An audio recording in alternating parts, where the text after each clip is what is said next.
I'm the director of what's called the Center for Energy Economics and Public Policy, which is a School of Energy Resources policy center on campus. And the School of Energy Resources is actually a product of coal in this state, because a big part of the funding that got that school going was actually the abandoned mineland funds that came back to the state from coal. So this study is actually a study on the impact of coal revenues on the state, and we are one beneficiary of many.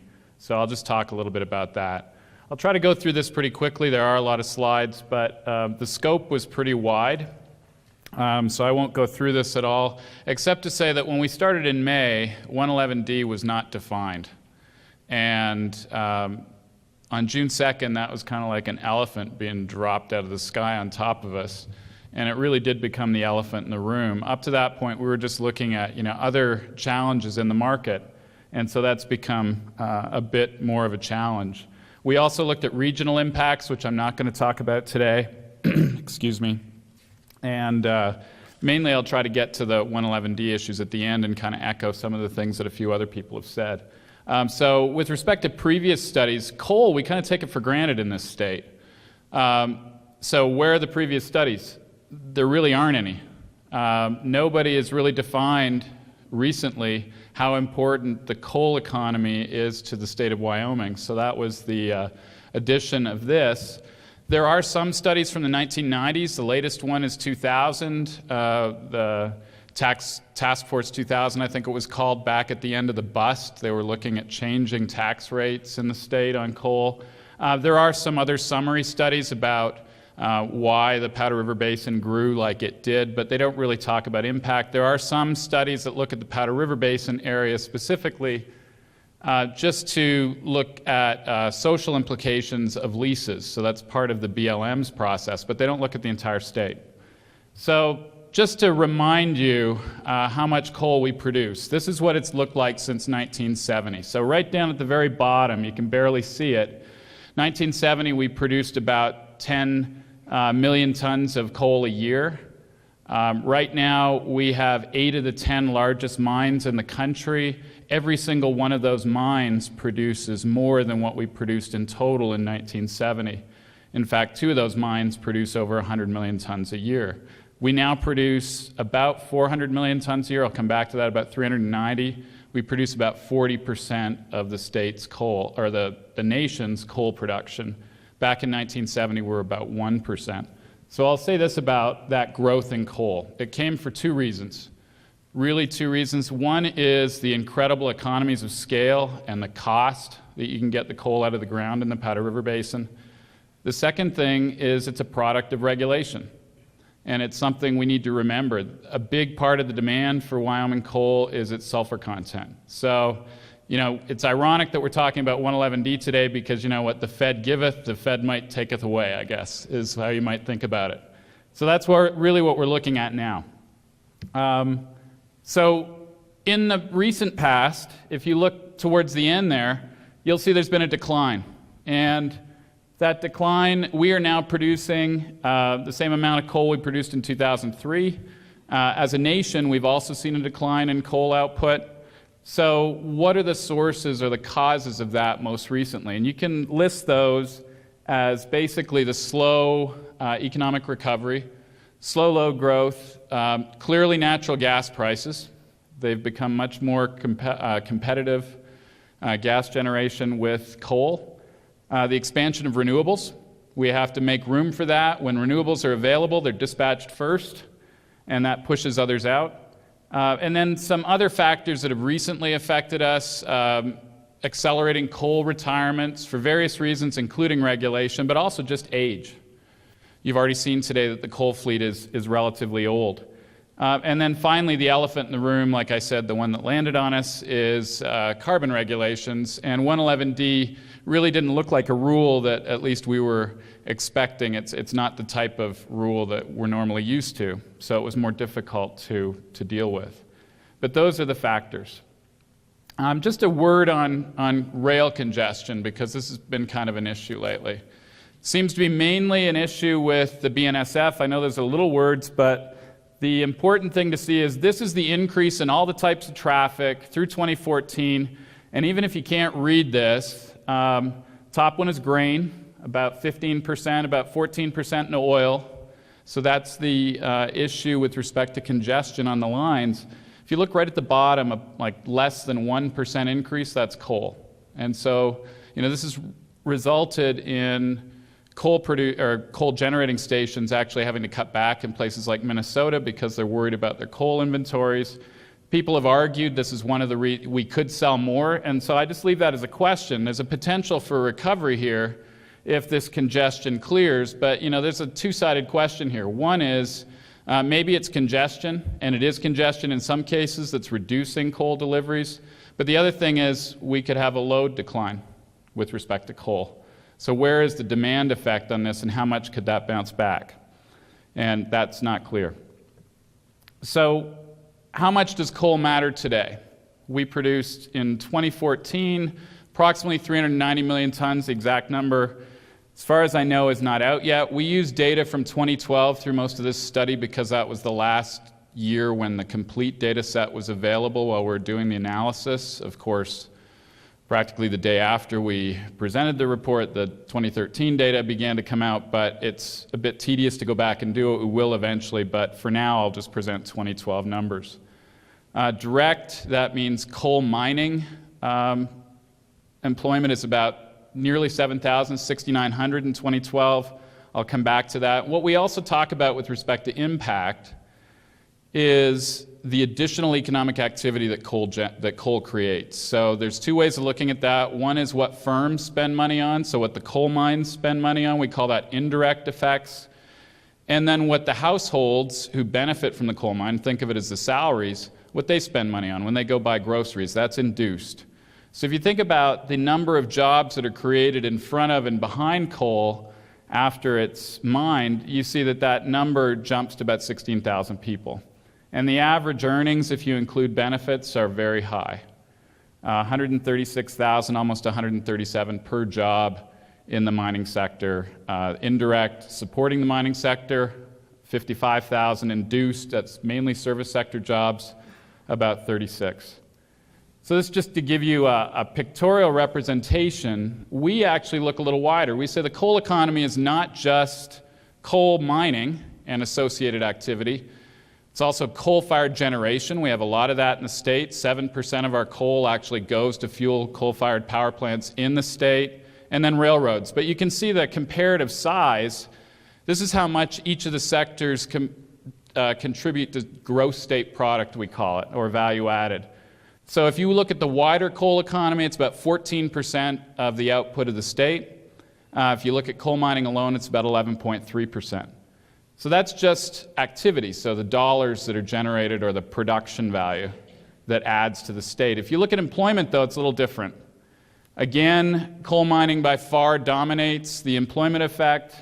About 23,000 jobs, though, are created in the state, either directly, indirectly, or induced, including generation and railroads. So 23,000 jobs directly tied to, or indirectly or induced, to coal, and just coal production alone causes 16,000 of those. And then below that, I just have the most recent listings of total employment from the Wyoming state data on employment at our coal plants. And you can see that it's varied between 6,500 and 6,900 over the past 3 years. So again, just another comparison of the average value. Just put up there, 57,000 is the median household income. Clearly, the takeaway here is that not only does the coal economy create a lot of activity and a lot of jobs, they're well-paying jobs. If you think of 2 household families, and this is one of the jobs, you only need one person to work to be well above the median. If you're directly employed in any of these 3 sectors, coal mining, railroads, or generation, the indirect is about at the state median. And then obviously those service sector jobs, grocery stores, coffee shops, whatever, are relatively lower. But again, significant amounts of labor income produced. Now this is a really busy picture, but it's just to say these are all the sources of coal production state revenues, just directly from coal production, not those induced or indirect ones, that came from coal. So these are just how they break out as shares. And you can see that of total revenues in 2012, including investment revenues, which were very high that year, coal accounted for about 11% of the total. If you add those indirect and induced sectors, it goes up to almost 12. So you'd say, well, why don't those other jobs contribute as much? And I just want to point out here how dependent the state's revenues are on direct production. All the big pieces of that pie have to do with production. Those little narrow slices, those are the ones that get affected by other things like sales and use and property. So really, this is just a story about how much our state revenues depend on production revenues, whether it's coal, oil, or natural gas. Now, just a quick update. There's a big piece of the pie, that orange one at the top, about 12%. That was abandoned mineland funds. It was about $150 million in 2012. It got capped by Congress in a cost-saving move that was kind of contentious, and they said, no, Wyoming, you don't get $150 million anymore, you get 15. So if that had been 2012, we would have lost $135 million in revenue. We lost that in the following year, approximately that much, and you can see what happened to the slice. It goes from being one of the larger ones, fourth largest, to the smallest. So I just point that out.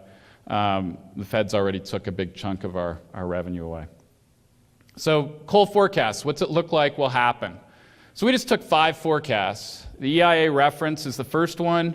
They go out to 2040. Energy Ventures, ICF, IHS, and Inform, which is an industry group. And you can see that really 4 of the 5 forecasts are flat or declining. They have different assumptions. The EIA reference has no new regulations. The Inform one doesn't either. The other 3 do have assumptions about increasing carbon regulation. And all of these have assumptions regarding exports. And there is some significant export growth in these scenarios, about 50% coal exports overseas. And yet the takeaway here is the outlooks aren't good in most situations. The one where it's very positive is actually the industry group reference. And where it's declining, those ones still include some significant export growth. Now that's nationally, that's not for Wyoming. But it just goes to tell you how bearish people are about the coal industry, which is affecting those market caps that you saw this morning. So what about coal exports in Wyoming? Well, we export through Canada right now. There are 2 projects we talked about at the last meeting. They do approximately 90 million tons, so we just rounded up to 100 million for a quick analysis to see what that would do to the state. And I'll just remind you what we heard last time. These are by no means certain projects. They're not the only ways to get exports out, but it was an easy target to just figure out if they were built, what it might do to the state. But they are being opposed for environmental reasons. The margins are going away for exports. They're not what they were a few years ago when these projects first got started. Financing is tough, especially with those market caps falling for the main backers of these projects. And then the other thing that's come up, especially in the past 3 months, is international commitments, or beginning to see commitments to carbon regulation. And if that happens, then the demand that was assumed that would be overseas declines. But anyway, if 100 million tons were produced and exported in the Powder River Basin, these are the numbers. It would generate $1.2 billion additional state product annually, create 4,000 new jobs, and then you can see it increases state labor income and about $230 million annually in state revenues. Now, this is just the employment and gross state product outcomes and the state labor. Those are just for the Powder River Basin. We didn't actually do statewide. It's slightly larger, but it becomes, what we're trying to do is now estimate. The state numbers blend 2 basins, and so just to keep it crystal clear, this is just, most of the benefits would occur in the Powder River Basin, and they're significant. So 4,000 new jobs is kind of the headline in terms of how it affects people. Right now, we've exported on the order of about 3 million tons a year, so this would be a significant increase. Most of the PRB exports are actually coming from Montana, not Wyoming, if they go overseas, at least to Asia. So threats. What's threatening the coal industry? The first three, those fundamental ones, were what we were originally asked to look at, or at least try to define those. Then 111D came. But the big three threats have been load growth, gas, and increasing coal costs. And we just wanted to see which one of those would be the most important if no new regulation took place, and then look at the regulatory effects. So I'll look at those first. How we did this was, instead of rebuilding, forecasts are like belly buttons, almost everybody has one, so we decided we'd use one that everybody at least references, which is EIAs. And the other thing about EIA is that it creates a consistent framework so that we can compare across things without making assumptions about the model effect. So we used three EIA scenarios, higher than or lower coal costs, their economic growth scenarios, and their natural gas price. Well, they call it the natural gas resource scenarios. So lots of natural gas, low price. Then as a sensitivity test, they also have a low oil price, which is relatively close to what's been going on. They have a $70 Brent crude forecast through 2023. So we just checked to see how those would affect things. And all of these do not assume any new carbon regulations. So just a quick outcome that the EIA forecasts suggest, really the one that matters is coal costs. Coal costs are really what caused the PRB to grow, and more recently they've been rising instead of falling, and this is really the danger up there. It could cause about an 80 million ton per year by 2030 decline. The others, if you look at the EIA forecasts, not that I'm arguing they're accurate or not, but relatively speaking, they're far less damaging than the coal cost effects, regardless of whether you think their growth that they have built in is a correct outcome or not.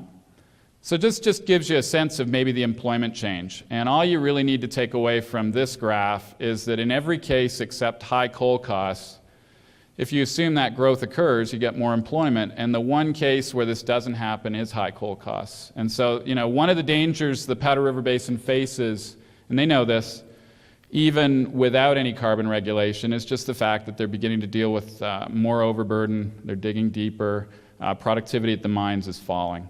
And so this is something that the mines work very hard to try to reel in. But it is significant and it could have market effects. So with the state's revenues, though, it's kind of a funny story. Again, you may not be able to see that, but revenue effects are almost negligible or relatively small, less than 10%, for all scenarios except the coal cost scenarios. And that's because coal costs directly affect prices. And if they go down, quantity goes up, total taxable revenue rises. If prices go up, quantity goes down. And the interesting thing is that these scenarios suggest that if prices rise, they go up more than the quantity falls. And so what happens is, kind of paradoxically, it's just the way the tax elasticity works and the fact that we tax the commodity in the way we do, that what's best for state revenues is worst for the state economy.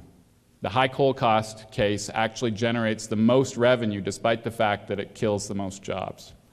And that's just because it generates more tax revenue because the price goes up following the cost. You'll see that pattern again when we look at 111D. So what did we do for 111D? Well, again, I already thanked Trevor for this, so I don't need to go through it, but Rhodium used the same model to create some projections on coal output. And so I called up actually Trevor and asked him, begged him if we could use these.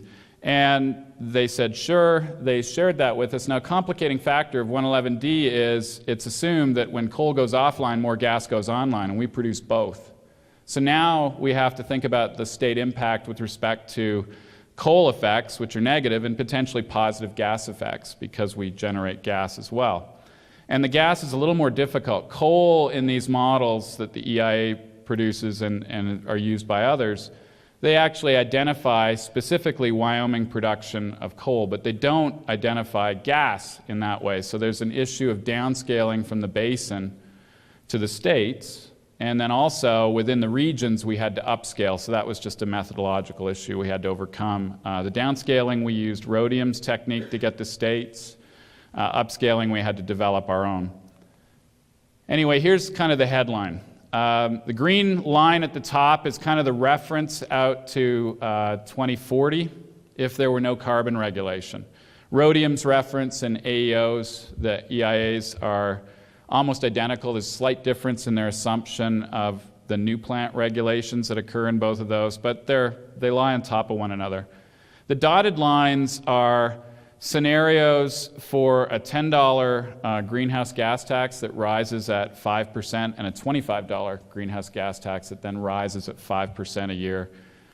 Those have been suggested as possible alternative carbon regulations. And what you'll see is that the 111D outcome falls right around the $10 outcomes, a little lower than the $10 alone.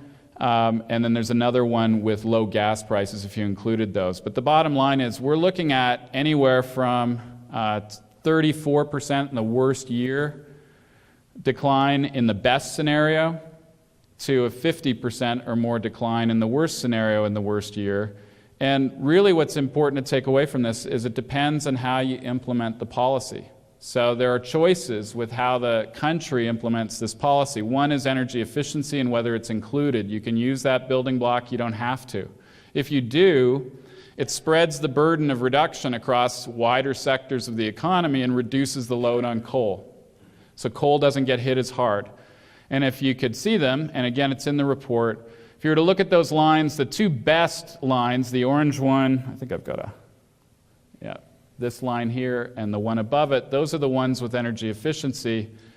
And then the other choice is whether states cooperate, which we've spent a bit of the afternoon talking about. And more cooperation is better than less because we end up with the most efficient reductions in terms of economic efficiency across the country. So the takeaway here is it really matters how the country implements these. And in fact, if there's more energy efficiency and more state cooperation, it's much better for the coal industry than without. But either way, any way you cut it, you're looking at significant reductions in the order of 50 to 100 million tons a year throughout the compliance period. So this just gives you a sense of, I told you there are gas and coal effects. The coal employment effects for the different scenarios are shown on the left and gas are shown on the right. And the takeaway here is gas effects do not mitigate coal effects. So we will lose more in the coal in terms of employment, gross state product. I didn't show you all those other numbers, total labor income. We'll lose more for the coal side than we gain on the gas side. So overall, bad for the economy, and if you think of it in terms of human scale, we're looking at about a 3.2% reduction in total employment in the state. If you look at the numbers, you have to, as you go out to 2020, 2030, you have to change the population, things like that. If you bring that back to today's numbers, and by the way, these are a BEA, this is only an economist would love this. There are different ways to measure jobs versus employment, but just converting that to the numbers you mostly hear, in the best case scenario, 111D results in, if this were to happen today, 7,200 jobs gone. In the worst case scenario, if this were to happen today and we landed in the worst year, 9,300 jobs gone by 2030. Now, if the 2030 effects happen today, that's what we'd be looking at. Just to give you a sense of how many jobs that is, the total job growth in the state of Wyoming since the middle of 2011, April to be exact, is about 9,300 jobs. So that's 3 years of job growth in this state. 7,200 is all the jobs since the start of 2013. So again, it's pretty big. And energy efficiency really matters again. That's really the crux of this. Energy efficiency avoids the majority, there's still lots of coal decline, but it avoids a significant portion of it. Now, what about state revenues? So state revenues overall go down. Different colors here for different things. Bottom line, blue is, hope that's not me. No, it's not me. Blue is the energy efficiency case with national cooperation. Gray is regional with energy efficiency. And you'll see, oddly enough, when you get out to 2025, when these regulations kick in, those are the best cases for the Wyoming economy. They're the worst cases for Wyoming revenue. And again, this has to do with how we tax commodities, the differential rates on gas versus coal. Those are the worst ones for gas because more coal is produced, you need to replace it with less gas because you're not replacing as much. So the tax revenues on gas, relatively speaking, don't rise as much. Meanwhile, you still have a decline in coal revenues to the state. And the bottom line is that there's kind of a weird conflict here. What would be in the interest of the state, revenue-wise, is actually not in the interest of the economy. And that has to do with how heavily we tax. We really rely on commodity production for the majority of our tax revenues. And so that's what puts us in that position. I'm not arguing for an income tax or greater sales tax, this is just an outcome of the way we tax. So just a quick summary of what 111D does. State revenue losses are not mitigated by natural gas. Natural gas does go up. There will be a loss to the state absent some other boom elsewhere. So if there were a very large natural gas boom, regardless of 111D, that could avoid some of the loss. But without any other change, we'd be looking at probably a significant contraction in the state economy. The tax rates matter. And so there's kind of this conflict between the wider economy and state revenue maximization. And that's just what I summarized there. So just to kind of conclude this, to give you a sense of what we found, the state really has, we've talked a lot about utility effects, but really what's most important to the state with respect to 111D is not the utility effects, it's the effect on the coal sector. Because 93% of the coal we produce goes somewhere else to be used for generation in those markets. What we do to maximum, it really doesn't matter, to be honest with you, what Wyoming chooses, energy efficiency, less cooperation. What matters is what happens nationwide. So this suggests that Wyoming should probably start thinking, if you think of politics working the way they should, and ignoring this revenue conflict, that the economy matters because the economy votes. And so to avoid the largest damage, or to minimize the damage that this is going to do, because no matter what, the point of this rule is to reduce carbon or CO2, and that means reducing coal absent any CCS technology, for example, which is not assumed in any of these scenarios. The state could probably think about how they could influence other states. And wider state cooperation would definitely help the coal industry, and more importantly, ensuring that energy efficiency used as widely as possible and is counted, which the EPA allows. Even though that's difficult within this state, it's something that the state should be really interested in. It also is one of the things that right now the state's involved in a lawsuit, and this is one of the legal questions. If lawsuits were successful in taking energy efficiency off the table, and Wyoming were party to that lawsuit, that could be kind of cutting your nose off in spite of your face. So you have to be careful about that. Overall, I'll just summarize with these. One other thing to think about, even if we had the maximum export outcome, that would go a long way to offsetting the coal decline, but it wouldn't completely mitigate it. But state exports could be a way of avoiding a large portion of the coal decline if these carbon regulations came in, assuming that there are markets elsewhere that want to buy coal and are not under the same sort of carbon regulation conditions. So with that, I'll just mention that there are co-authors on this study. One's in the room, Roger Capal, Tex Taylor, also an economist in the Ag Econ department with Roger at the University of Wyoming, and Tim Considine were contributors on this. And as I said, we're doing our best. It's fairly comprehensive, this report, but we will have a summary report hopefully available soon. It's at the WIA for review, and then we hope to have the completed full report ready for people by the middle of the month. Great job, Rob. So, question from the board, please. No questions from me, but thank you very much for the work. You're welcome. Yeah, great job. Thanks. Oh, you throw it to Don. All right, here it comes. I gave him the presentation last night so he could study up and give me a hard one too, didn't you? Well, I saw you complained about the scope of work, so I got to take credit for that. So at least I got you on that. Yeah, you got me. But I just want to comment, really a lot of breadth and depth of work that done here to bring this up to date from something that was a couple decades old. And now that you have these new models in place and ready to go, that I think people here should, understand that now you can do quick updates. Absolutely. On any one of these kind of scenarios as you see how policy in Section 111D plays out with the EPA, timing, or what its implementation effects are, or other changes in the marketplace. So this now is a tool that can be used to continually kind of monitor and see how things are playing out for the favorable or unfavorable consequences, so the state can look at policies or other potential things that it may want to do. But I was going to ask you too, so if the price of oil scenario being low, does that factor in lower transportation costs or anything along those lines that might be favorable, lower energy consumption costs at the mines to lower their cost of operation to help offset the increasing fuel price? Is that incorporated in? It is. So the EIA simulations that use, so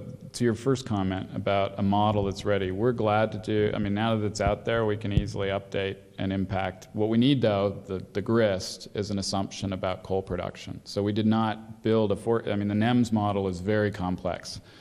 We did not decide to reinvent the wheel. So we do need so if you said, what's the economic impact of increasing coal production from 400 million tons a year to 500? We can tell you that. We can't tell you an estimate of what it might be as you change the rules. Now, those projections will come out. I fully suspect that EIA will have 111D projections in their next economic outlook that comes out in April, right? They have to for the CBO and other things. How the final rules work out, again, there will be people like Trevor's group who will probably, or others that'll quickly run the numbers with projections of what that does to coal so that we can immediately look at what that does to the state. With respect to the EIA's low oil cost scenarios, yeah, it does factor into mine costs to a degree. And we've already seen other fuel costs. So for example, they're using natural gas, they're about to use natural gas up there to create diesel, which would be cheaper than actually buying diesel, although I don't know what that plan looks like right now when diesel prices are about cut in half. But it does affect things. But the interesting thing is low oil costs or low oil prices actually are good for coal because it tends to undermine gas production that's co-produced with oil. So in those scenarios, which I just briefly showed there, a low oil price actually is good for coal. By 2030, absent any regulation, coal production goes from about 420 million tons a year to about 470. And that's just the effect of less gas to compete with. Questions? So we look forward to... You got one. Where? Okay. Mohammed? We need you, brother. Rob, your presentation mirrors the sort of dismal outlook that Ben Yamagata presented on the national and global outlook this morning. And I'm wondering, you mentioned that none of your projections take into account investments in CCUS. Just intuitively from your gut, what would a massive push on CCUS do to some of your projections? I mean, a really big push. I won't put numbers on that. All right, so I'm going to turn this on without... Can you hear me? Okay. So gut reaction, it depends on what the relative cost of CCS would be relative to gas. So big push that's used would basically protect as long as that's cheaper than gas to produce generation, then you're basically protecting coal output. Now, the question then becomes, what coal do these projects use? Powder River Basin coal has been kind of the overwhelming use historically because it's cheap, for one thing, and it's low sulfur. With MATS rules and things like that, where you have to install new scrubbers, the relative advantages of Powder River Basin coal are reduced because you have to have these scrubbers on plants anyway. And the second thing is if you build a new, say, ultra-critical plant, which you would then maybe put the CCS on or rebuild the boiler system, you might decide to do that for indigenous coal, So in the Illinois Basin, or you saw Kempers using lignite as opposed to PRB. So that's kind of the wild card, is what fuel would they choose to use, and that would really depend on the economic circumstances, what local fuel makes sense, because once you bolt on, so to speak, CCS to these plants, your other emissions concerns can be mitigated as well, and so you don't necessarily need PRB coal, which is a long way away, and that low sulfur content becomes less of an issue. So the short answer to your question, it's unclear. It would be better, but how much better, I don't know. One more question.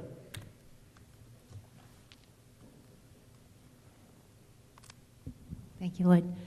Rob, just a quick question. What was most surprising to you in the findings of the various scenarios that you created from this project? What piece of this work most surprised you? Right, and so the one that was really the scariest was when Trevor emailed me those coal production outcomes, and I felt like the guy on the telescope who's the first person to see the asteroid heading straight for Earth. Because I'm a recipient of the, so is everybody in Wyoming. And it felt like this was kind of, just the degree of production effect and then revenue effect that could have on the state. I mean, these are going to be significant. We've already seen the legislature scrambling over low oil costs and how that's affecting the debates over, various expansions, what the governor would like to do. The coal revenue effects would be worse. And so I would say, I knew it would be bad. I mean, you always know it's going to be bad, and I'm dismal, so, just take that in stride. I'm a dismal economist.